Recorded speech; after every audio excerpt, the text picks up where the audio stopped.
जर्मनीच्या Bayern Munich सोबत झालेला सामना भारतीय संघानं 4-0 असा गमावला। मात्र या सामन्यात सर्वांचं लक्ष होतं ते भारतीय फुटबॉलचा देव मानला जाणारा बायचुंग भुतियाकडे। 16 वर्ष भारतीय फुटबॉलसाठी वाहून गेणाऱ्या बायचुंगसाठी कारकिर्दीतला हा शेवटचा सामना होता। ज्या देशात फक्त क्रिकेटचीच ओळख आहे तिथं बायचुंगनं फुटबॉल रुजवलं, वाढवलं। इतकंच नव्हे तर आंतरराष्ट्रीय स्तरावरही एक वेगळी ओळख मिळवून दिली। वयाच्या 16व्या वर्षी बायचुंगनं ईस्ट बंगाल फुटबॉल क्लबकडून आपल्या कारकिर्दीची सुरुवात केली।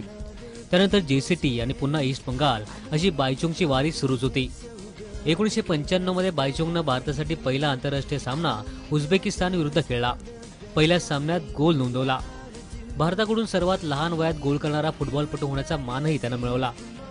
बायचुंगच्या ईस्ट बंगाल आणि भारतीय फुटबॉलमधल्या योगदानाची दखल आंतरराष्ट्रीय स्तरावरही घेण्यात आली। इंग्लंडच्या बरी फुटबॉल क्लबनं बायचुंगला खेळण्याची संधी दिली।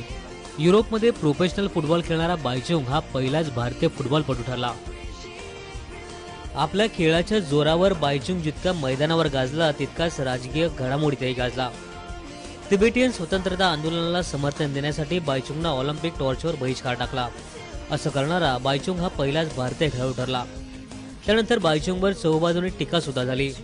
बायचुंगला अर्जुन आणि पद्मश्री पुरस्कारानेही गौरवण्यात आलाय।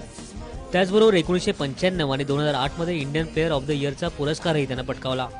भुतियानं गेल्याच वर्षी म्हणजे ऑगस्ट 2011 मध्ये आंतरराष्ट्रीय फुटबॉलमधून निवृत्ती घेतली।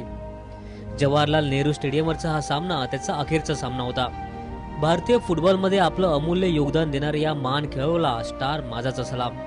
What a player, what a man, what a moment.